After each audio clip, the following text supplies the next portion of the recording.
Fala galera, beleza? Tranquilo? Estamos aqui para mais uma aula, né? Aula de sociologia e vamos ter como tema a democracia direta, indireta e representativa. Então eu prometo que hoje essa aula de sociologia ela vai ser um pouco mais curta, né, comparada às aulas anteriores, mas sempre fazendo algumas considerações, né? O conteúdo, às vezes, da apostila, ele é muito amplo, certo? Então, vocês sabem que eu gosto de trabalhar bem os tópicos que a apostila apresenta. Na sala de aula, a gente tem a possibilidade de tirar um tema ou outro, né? Aqui, como a gente está com mais tempo, então a gente aborda quase todos os conteúdos, tá certo? Então, mas prometo que essa aulinha vai ser um pouco mais curta. Nós vamos dar mais uma vez um enfoque para a democracia, né? Muito importante a gente trabalhar com a democracia, entender o que representa a democracia, fortalecer a democracia, que seria o nosso modelo de política, né? Nós temos uma república democrática, né? Então, uma república como organização do nosso Estado, né? E uma democracia visando aí uma forma de abranger, né, a universalidade da cidadania. Então, segundo Renato Janine Ribeiro, né, a palavra democracia vem do grego demos. Demos seria, né, os cidadãos, as pessoas que vão ter direito à cidadania, kratos, poder, então o poder do povo. Nós vamos ver ao longo da aula que a democracia mudou, né, passou por transformações.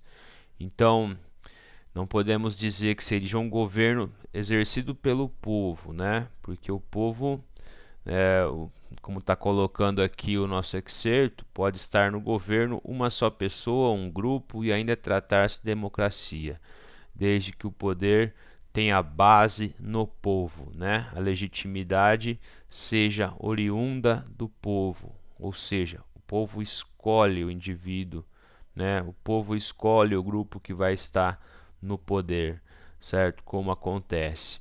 Então, alguns pontos importantes sobre a democracia, né? A democracia está presente na maior parte dos estados mundiais, né? Principalmente no Ocidente, salvo algumas exceções de estados que têm se tornado autoritários ou estados que permanecem sendo autoritários, né? Então, a democracia, quando ela acontece, né, ela vai trazer força, né, e a descentralização do poder em vários atores políticos, né? Já vimos em aulas passadas, quando eu comentei com vocês a ideia aplicada da teoria dos três poderes. Então isso é essencial dentro de uma democracia, né? Porque ela vai representar um equilíbrio de poderes, uma descentralização de poderes, ainda mais num Estado federativo, ok? Então, a democracia hoje ela representa, né, essa universalização da cidadania. Todos são iguais perante a lei e a partir dos 16 anos de idade as pessoas têm acesso ao direito político, ok? Então, aos 16 anos o direito de votar ele já acontece, mas ele é facultativo e a representação somente a partir dos 18 anos, tá certo? Então, essa aula aqui ela vai trazer algumas distinções, né? Diferenças no passado e no presente a respeito da democracia. Democracia direta, né? Democracia direta acontece quando os cidadãos participam sem intermediários. Então, os cidadãos apresentam ideias, os cidadãos votam, né, sem ter um intermediário entre eles e o Estado, ok? Então, o exemplo mais clássico que a gente estuda é a Atenas clássica, ok? Quando nós, né, vimos lá que ela representou um modelo para a humanidade de abertura política em que as pessoas, né, frequentavam a praça, debatiam e depois iam para as assembleias. Só que a gente sempre tem que fazer algumas considerações, né? A democracia ateniense ela era singular, né? Ela existiu dentre muitos estados que eram estados autoritários, personalistas, né? Monarquias de cunho absoluto, mas a gente não pode dizer que todos participavam da democracia ateniense. Vamos lembrar aqui que não participava mulher, não participava escravo, não participava estrangeiro, ok? Então tem que fazer essas considerações. Voltando para o presente, é muito difícil a gente imaginar uma democracia direta num país como o nosso, certo? Imagine o Brasil, um país continente com 210 milhões de pessoas. Você imagina se todo mundo quisesse participar, debater, propor, a gente, né, não ia ter condições de, né, ter um governo razoável ou as coisas funcionando de forma razoável. Então, por isso que nós temos atualmente as chamadas democracias indiretas ou representativas. O que no máximo nós podemos ter, né, dentro das democracias representativas são alguns mecanismos típicos da democracia direta. E esses mecanismos estão presentes na página 168. O plebiscito e o referendo. Então, algumas diferenças. O plebiscito é uma consulta popular, certo? Então, vamos lá. Imagine que amanhã o governo federal lançaria um plebiscito, né, se a população aceitasse o aborto, ok? Ou sobre, né, a legalização da maconha. Então a questão seria só: você é contra ou a favor da legalização da maconha? Sim, não. Se vencesse o sim, significa que uma lei seria criada a partir dessa permissão, desse aval que a população estaria dando para, né, os três poderes, para o legislativo, para o judiciário e para o executivo. Significa que se uma consulta sobre a legalização da maconha vencesse, né, o Estado teria carta branca, né, o governo teria carta branca e o Congresso teria que levar, né, conduzir um processo de legalização disso. O referendo ele parte totalmente de uma forma antagônica. Se o plebiscito é uma consulta, o referendo ele traz já uma lei pronta, ele apresenta para as pessoas, ele dá o conteúdo dela, certo? E aí as pessoas vão falar sim ou não. Se elas falarem sim, há o aval, há a legitimidade para executar essa lei, né? Então, o Estatuto do Desarmamento em 2005 foi isso. O governo federal propôs a lei, né? Deixou a lei ali aberta para as pessoas observarem, né? Deu os pormenores dessa lei, apresentou alguns resumos do que ia e o que não ia acontecer, e as pessoas votaram em 2005 para o desarmamento, tá certo? Então a lei foi logo em seguida, né, aplicada, executada. Chegamos então à democracia representativa. Então é esse o modelo que prevalece no Brasil e no mundo democrático, né? Então, nós elegemos representantes. Então, nós elegemos os representantes em esfera municipal, em esfera estadual em esfera federal. Ok? Mais para frente nós vamos aprender quais são as diferenças, por exemplo, de um deputado federal e um senador, né? Alguém que está mais respondendo ao povo e alguém que está mais respondendo às unidades territoriais, tá certo?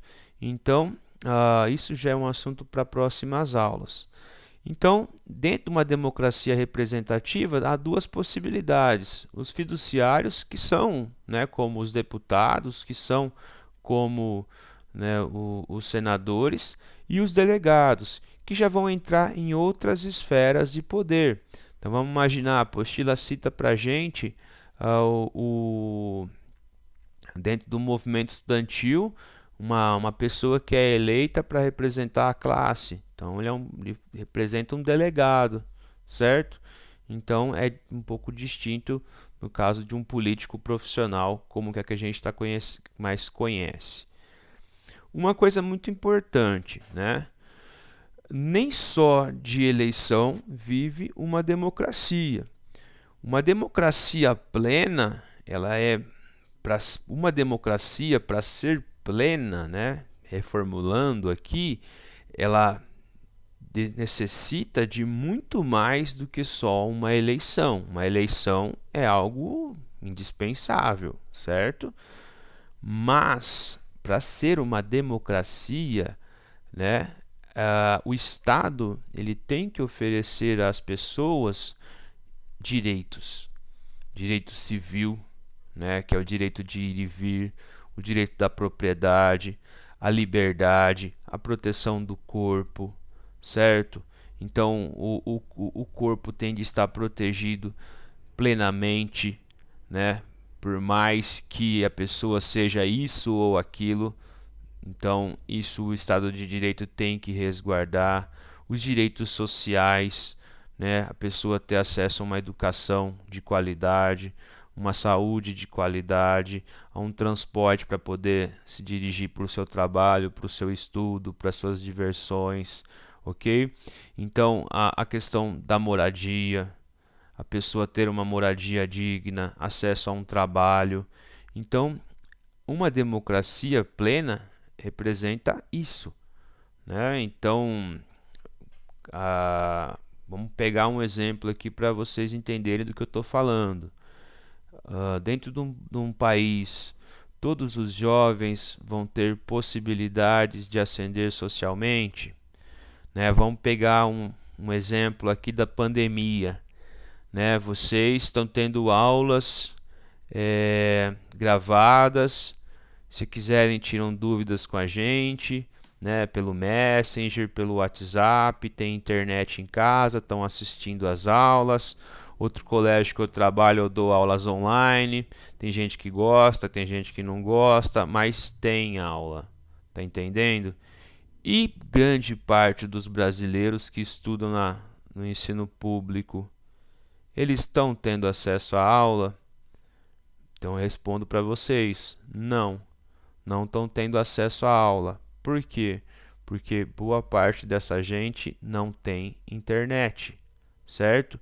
Ou tem planos de internet muito limitados. Então vamos pegar e jogar essa realidade para uma competição como vestibular. Quem tem, né, privilégio? Somos nós, certo? Somos nós, somos eu, somos vocês, são vocês que vão estar num colégio particular, que vão ter todas as condições. Então, é preciso, né, que o Estado brasileiro, que as unidades territoriais, que são os estados, né, eles, né, com o tempo, pensem nisso e venham a trazer possibilidades para que todas as pessoas possam estar assistindo essas aulas. Então, como que fica, né, a formação dessas pessoas? Ela vai estar comprometida mais do que ela já é, né, por conta da má qualidade, né, da falta de estrutura que o ensino público do Brasil tem. Ok? Então, nós só vamos ser uma democracia plena quando, né, boa parte das pessoas desse país, né, tiverem possibilidades de ascensão social, possibilidades de estudo, de formação continuada, etc. e tal. Então, isso é uma coisa importante. O que mais que é importante também? Dentro de uma democracia moderna, contemporânea, há espaço para descentralização, né? Então, mais aberturas, mais consultas para a população, né? Tentar entender, né? As dificuldades de todas as pessoas, não só de um segmento da sociedade brasileira, né, que tem mais poder econômico, etc. e tal. Concluo nossa aula de hoje, né? Então, como eu disse a vocês, prometi, né, uma aula bem mais curta, né, reforçando o que nós tivemos visto, o que vimos, né, nas últimas aulas de democracia, né? Então, a democracia ela tem passado por um momento de crise, sobretudo por conta da representação. Entretanto, como, né, estava lá a frase de Winston Churchill, né, que a democracia seria, né, a pior dos regimes, exceto os outros, né? Então, apesar dos seus defeitos, a democracia é sim, né, a forma mais justa de ter uma relação entre o Estado e os cidadãos, o governo, os cidadãos. A democracia é a que permite a liberdade, né? Que possibilite as contradições, né?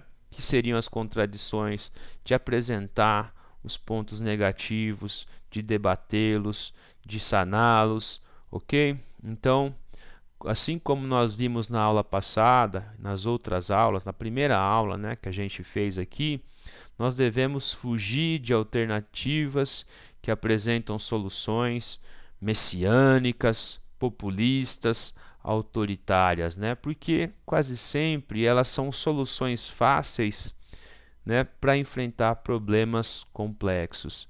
Então, problemas complexos demandam, né, soluções complexas, estruturadas, né, democráticas, que tenham abertura para que as pessoas saibam do que está acontecendo, participando, opinando, etc. e tal. E sempre, né, a democracia, quando ela é plena, os seus representantes eles vão ter plena consciência das demandas das pessoas. Claro que quando pensamos no Brasil, isso não acontece muito, mas não significa que não pode acontecer. Nós precisamos acreditar, né? Ter esperança e lutar para isso, ok? Então, nossa aula de hoje se encerra aqui. Agradeço muito a vocês, um abração, até mais.